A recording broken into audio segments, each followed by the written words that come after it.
Breaking news, federal government lawyers have filed a motion to expedite the deportation of Liam Conejo Ramos, the 5-year-old boy in a bunny hat who was taken with his dad to Texas before a judge ordered them released. That's according to the New York Times, which spoke to the family's lawyer.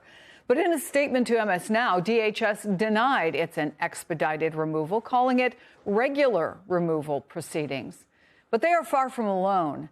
In an MS Now exclusive, Jacob Soboroff reports on another Minnesota family, a 2-year-old girl and her father taken by ICE agents. Jacob was in Minneapolis when they were arrested and then later spoke to the dad.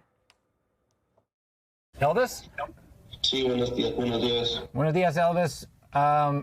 Jacobo, mucho gusto. Mucho gusto, igualmente. 25-year-old Elvis Stepan Echeverria is currently being held at the Sherburne County Jail in Minnesota. But less than 2 weeks ago, he was living with his wife, Nicole, and their 2-year-old Chloe in Minneapolis, trying to keep a promise he made when they all left Ecuador in May of 2024.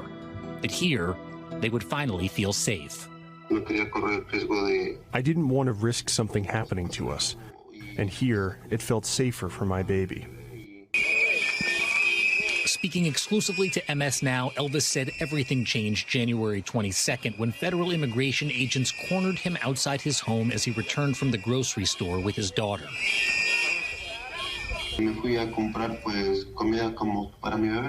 I went out to buy food for my baby, and when I got home and parked, I realized they were behind me.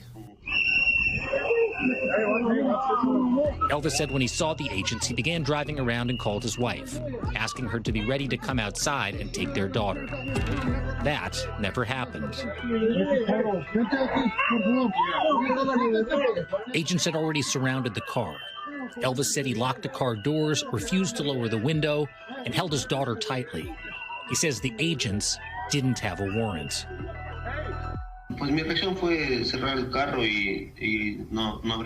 My reaction was to lock the car and not open it. They kept telling me to roll down the window or open the door. I just hugged my baby. Then one agent, I think he was Mexican, told me to call my wife so she could take the baby. Elvis said he believed that if his wife came outside, agents would arrest her too, separating the family, potentially for months or years, or placing their daughter in state custody. So you thought it was a trap? Yes. Agents eventually broke the car window, cutting Chloe's hand, then opened the door and arrested him, all while he was still holding his daughter with both arms. He says Chloe didn't receive medical care. DHS denied the allegation. When they broke the window, she started crying, and when the glass shattered, my baby's little hand was right there. She had red marks and some blood. Jacob joins me now. Thank you for this reporting, Jacob. So what happened to Elvis and Chloe after that? Chris, thank you for airing so much of the story. And it's a full 7-minute mini documentary. I'd encourage everyone to get the full story, to scan that QR code on the bottom right-hand part of the screen.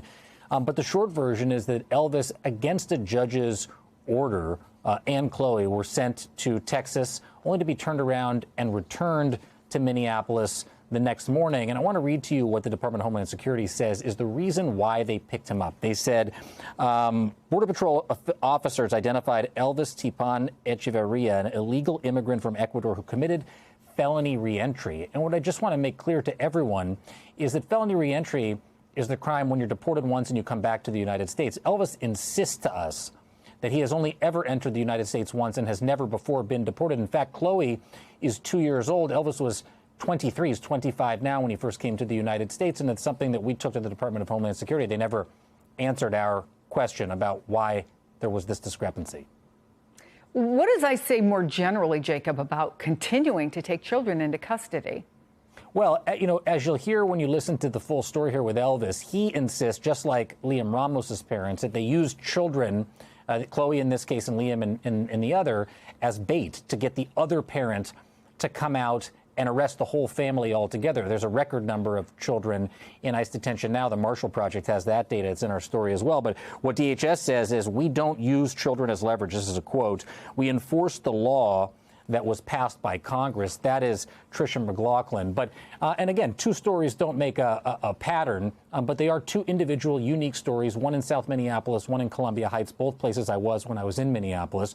where two different families and two different parents said basically the same story, that they felt that these agents were using their children as bait to lure the whole family out.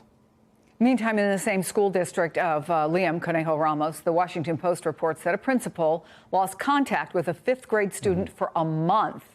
But then other students from that district who were taken to Texas reported seeing her in a detention center cafeteria. The man who runs that school told the Post this: "It was surreal. It was like, are you kidding me? I wonder how many kids are MIA." Do we know the answer to that, Jacob? Is there no way to track kids who are taken? The Marshall Project has particular numbers about how many children have been brought into custody by ICE and compared the Trump administration to the Biden administration. And it is an exponential increase, but it was part of the problem during the family separation policy as well. They did not keep accurate and adequate records about where children were and when. And because of the way that these operations are being carried out, advocates will say, lawyers for the families will say, sloppily, haphazardly, indiscriminately, it has led to an extraordinary amount of confusion on the ground about not only what kids are being taken, but where they ultimately end up. And it's something that lawyers are having to contend with, Chris, on a daily basis now. We are completely out of time, but what is Elvis's plan for his family now? Thank you for asking. He signed his deportation order. He doesn't want to have Chloe, that beautiful little girl, ever see the inside of a federal detention facility, inside of a vehicle, face 6 masked, armed federal agents right outside of their home ever again. And so he's going to bring his whole family back to Ecuador.